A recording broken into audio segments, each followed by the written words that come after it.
Good morning, good afternoon, and good evening. My name is Nestor Day, and this is the first of a small series of tutorial videos I'll be doing for Final Fantasy XIV, calling these Hall of the Beginner.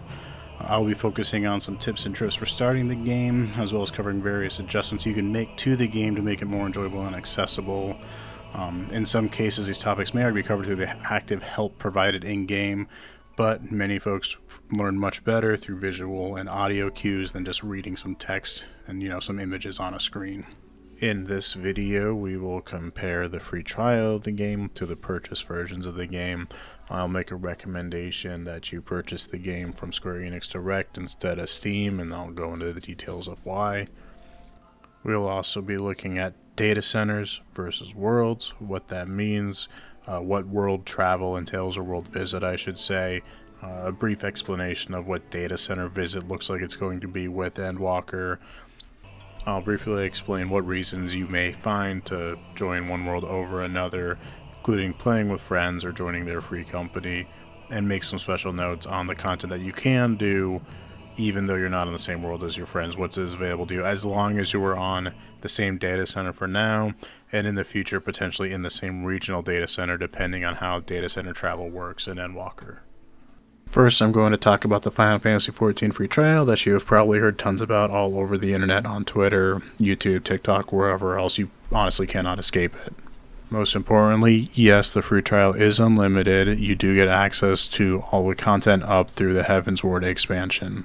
This includes Dark Knight, Astrologian, and Machinist jobs. You can level all your jobs up to level 60, and even when you reach level 60 and hit the end of Heavensward, you can continue playing the game and doing as much side content as you like. However, the free trial does have some restrictions. Most of those are financial, and there's some social aspects as well. First, you cannot trade or use the market board. You can't join a free company. You cannot receive Mog Mail. You cannot initiate tells or start parties, but you can receive party invites or receive tells. You can't level the jobs beyond 60. You also do not have access to the later expansion jobs, such as Samurai, Red Mage, Dancer, and Gunbreaker. And of course, it ends at the end of Heavensward, so you only do side content from there. Now let's take some time to talk about the purchased options available for the game. Right here is a screenshot from the Square Enix website. It is showing the complete edition versus the starter edition of the game. The starter edition of the game is essentially the free trial without the restrictions. As you can see in the screenshot here, it shows that it doesn't have Heavensward. That's not accurate. As of August of last year, Heavensward is not part of the starter edition as well, so don't worry about that. I should add, however, that it is generally more financially viable to just get the complete edition, especially when it is on sale as it is right now. Today is August 17th, and the game is currently on sale for $24.99 for the complete edition, while the starter edition is $19.99. Normally, however, complete edition is going to be a $60 title. It can drop depending on how late into an expansion you are. Currently, I think it's about $43, $45 in North America. Now that we've discussed the purchasing options, let's discuss how best to buy the game. Typically in North America, you can buy the game from Steam or directly from the Square Enix store. The question here is really, where is a better option? Steam is generally not regarded to be the best option for Final Fantasy XIV for two main reasons. The first is that it is a third-party kind of tool that you're connecting through in a sense, so you have to rely on their servers as well to be able to access the game. Second, and arguably more importantly, is that the game doesn't really ever go on sale on Steam, and they make it kind of inconvenient to buy. When you're buying from Steam, you actually have to buy the starter edition and the expansion that you're buying, instead of having the option for like a complete edition. So if you go through Steam, you have to buy starter edition first, and then the expansion you can register to that, where if you go from Square Enix directly, you just buy the complete edition at any given time. I'd like to add that if you are thinking about getting Endwalker pre-order, do note that you will not get any of the Stormblood or Shadowbringers content until Endwalker Early Access goes live, which unlocks the other two expansions. So with that said, let's start looking at the different data centers and worlds. You'll notice that there is currently no Oceania DC that is planned for Endwalker. Folks in that region are able to play on Japan, Europe, or North American data centers. A nice thing about this data center screen is that it visualizes the difference between the data centers and the worlds on each data center, as well as the regional data centers. This actually helps visualize what data center visit's going to look like and what world visit currently is like. As you can see, North America data center is its own cube. It is physically separated from the European and Japanese data centers. So even when DC Visit goes live, it will actually only be within the DCs on your regional data centers. So on the North American data center, Aether, Primal, and Crystal will be able to visit each other cross DC. World Visit, which is currently only within the worlds on your specific data center in your region. So that means worlds on Primal are able to visit other worlds on Primal. If I'm on Behemoth, I can visit folks on Excalibur, but I can't visit folks on Gilgamesh or Zalera. What this means for you as a new player is that if you have friends who are playing the game, you will want to match to their data center specifically. Even when DC Visit goes live, there will probably be some restrictions, some things you won't be able to do possibly. To play it safe, you'll always want to be on at least the same data center as your friends, and ideally the same world as your friends, because one of the restrictions of current World Visit is that you do not have access to your free company, and free companies are not cross-world, so folks on Behemoth cannot join a free company on Excalibur or Leviathan. They can only join one that exists on Behemoth. On the other hand, the good news is that you can do almost all content together in the current cross-world setup. One of the few restrictions on World Visit is actually ceremonies of eternal bonding or otherwise weddings. At this time, you actually have to be on the home world for that ceremony. You can't go visit and participate in one.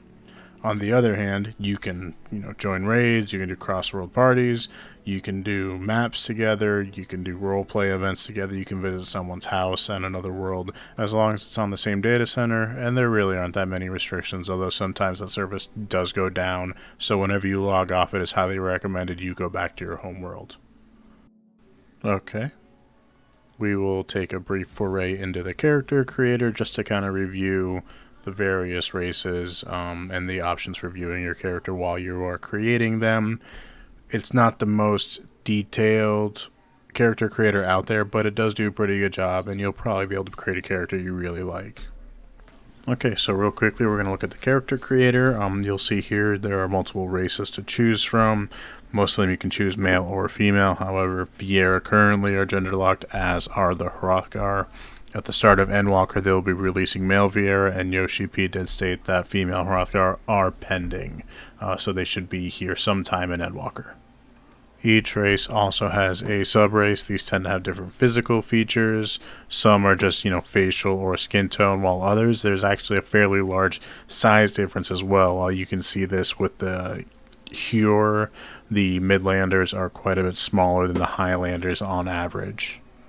So real quickly, I'm just clicking a few of the various races to start a character creator, showing just a couple of the sliders available. This is all stuff you'll really just figure out on your own. I have full confidence that you'll be able to create a character you end up liking in some way or another.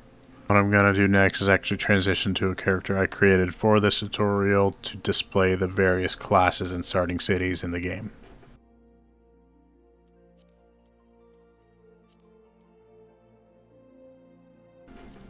So what I'd like to discuss next is the various classes you can choose to start the game as a fresh character. It is important to note that classes are different from jobs. Classes are kind of like your base level. They upgrade to jobs once you reach level 30 and do the job quest. Some jobs you cannot start as because you pick them up during the story. If you choose, they will start at set levels and there is no class needed to unlock them. You just need another job at that level. First, we're going to look at the Disciples of War. These are your essentially melee and physical range classes.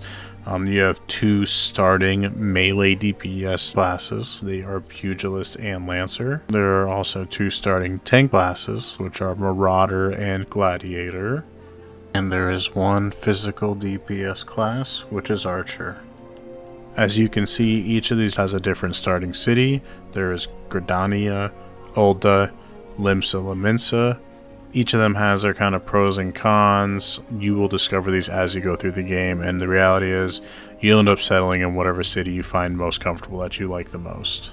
They have a minor impact on the story in that the initial quests are a little different, but that's about it. As far as Disciples of Magic, there are two magical DPS jobs you can start as, Arcanist, which starts in Limsa, and Thaumaturge, which starts in Ulda. The only available healer, if you choose to start as one, is Conjurer, which upgrades to White Mage. Scholar is actually a job that splits from Arcanist at level 30 if you choose, and Astrologian you can't pick up until Heaven's Ward. You may be wondering why there is only 2 jobs that start in Limsa Lominsa and why Rogue, which upgrades to Ninja, is not on this list. That is because Ninja was a job added later in A Realm Reborn, which means you actually need to have another job at level 15 before you can start the Rogue class quests. I will be starting as an Arcanist for this character, and then we'll just go ahead and get started. The last part of the character creator is actually choosing your name. Feel free to choose just about any name you can come up with. Obviously, there are restrictions in terms of profanity and everything else.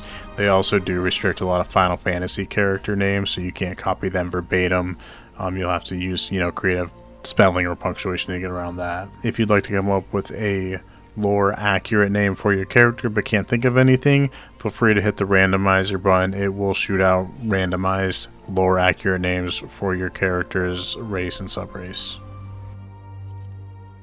Okay, now that we're finishing this up, I'm just going to do the final touches for this character. I'm going to create them, then I'm going to skip ahead a little bit past the intro and everything to get into some of the in-game things we'd like to discuss. I'm going to focus on the various types of quest markers, and then a few minor combat things going to look at. Specifically, we're going to show what a non-aggressive enemy looks like out in the field, the enemies that you can kind of walk by without worrying about. And we'll also look at aggressive enemies and aggro lines, which shows enemies that are grouped together where if you attack one, the other one comes after you. What I've just done is I've kind of initiated one of the starting quests to get going in the game. What I want to show you first is what a normal quest marker looks like. It is shown here compared to a main scenario quest marker and what that looks like. So as I'm completing this quest, I'm going to go ahead and skip the cutscenes. And what's going to happen is it's going to close out. It's going to give me some options for some rewards. You can pick those. One of the things to know is eventually you may get options for rewards, and that just means you need to pick one of the listed items given to complete the quest. What we're going to see now is a main scenario quest. I'm actually hovering over the active help directory, and I'm just going to explain it for you. These advance the main story of the game. You will need to do them to get to the end. They do have special markers, as you can see, and then their progress markers will also be different from the others as well. A side quest marker, as shown, is one that adds new content, so it could be jobs or more quests, raids, etc. These are also ones you will want to do as much as you can, although note you may not want to overwhelm yourself with these because there are many throughout the game. Just take a few at a time and also focus on the ones for your specific jobs and classes first. What I'm doing now is transitioning ahead out into the field. I'm going to show you a few non-aggressive enemies, what their icons look like, so that you know these are enemies you can run by without worrying about when you're in the open field. Contrast these with aggressive enemies, which will be shown later. As you are going to see here, I'm entering this cave. My character is only level 3 or 4, but the cave bats around me are all level 7. Typically, you would expect them to be aggressive towards me, but as you can see, they have this blue marker next to their name. This means they are non-aggressive enemies. They will not attack unless I attack them, or I attack one of their allies who is nearby and is linked to them. So now what I've done is I've quickly swapped characters just to show an example of what aggressive enemies look like on the field. This is not the best example because these enemies are actually much weaker than me, so even though they have aggressive markers over their head, they're going to ignore me unless I attack them first because frankly, they're probably terrified of me. One of the things you can see here is these little yellow lines that appear between enemies when I hover over them. Frankly, I don't know the great term for these. I'm going to call them aggro lines. They're just reflecting that if I attack one enemy, any enemies that have those aggro lines will also start attacking me as well. And you'll see these a lot in dungeons, especially where groups of mobs are together. So you'll see, because I'm so much stronger, I can kind of run circles around this guy and he's not going to care. I'll hit him and it's going to kill him right away, but then his ally is going to come attack me, and that's because of those lines that we just saw. What I'm going to do next is just go attack this other aggressive enemy, and you're going to see that even though the lightning sprite is a non-aggressive enemy, and they would otherwise completely ignore me, because I'm attacking their linked ally, they will start attacking me as well. So that's just something to keep in mind when you're out in the field or in other content. You may want to be mindful of non-aggressive enemies if they're linked to someone else you're attacking.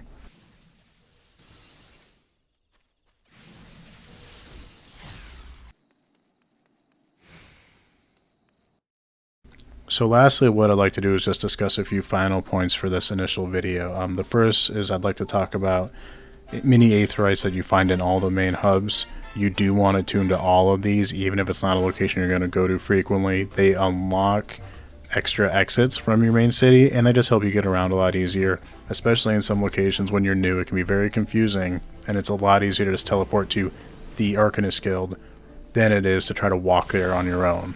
The reason I'm currently going to the Arcanist Guild is to complete my first level 1 Arcanist class quest. These are very important, and I would say they are secondary only to the MSQ in terms of your progression. Please do these appropriate to your level as frequently as you can.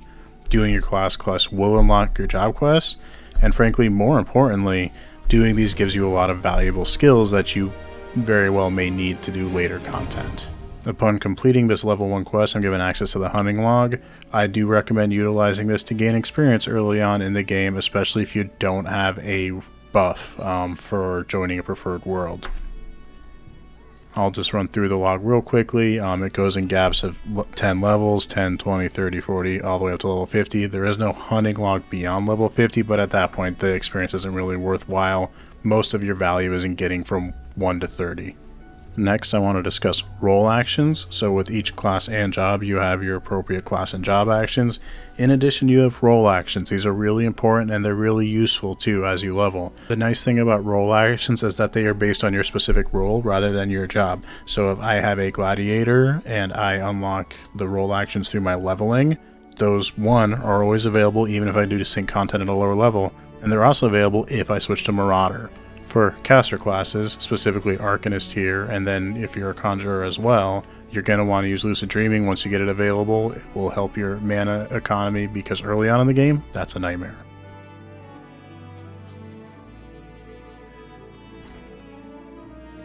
And that's really about it for this first video. I really wanted to emphasize getting started, purchasing the game, just a few basic fundamentals that'll help a new user, get started in this world of Final Fantasy XIV. I do have 2 other videos that are part of this Holiday Beginner series. The first is a HUD layout video focused on making your HUD look the way you like it and helping you see your map better, icons better, everything else, buffs, debuffs, anything you really need to improve your experience playing the game. And then I also have one that's focusing on hotkeys and a little more of the battle-oriented details of the game, such as, the global cooldown, what that means, what OGCDs are, damage over time, etc. I really hope you enjoyed this and that it provided something valuable. Feel free to leave comments if you think there's any other information you would like to see or things maybe I was missing that I should put in another video, perhaps a Hall of the Novice series if I get to that as well. Otherwise, thank you and good luck.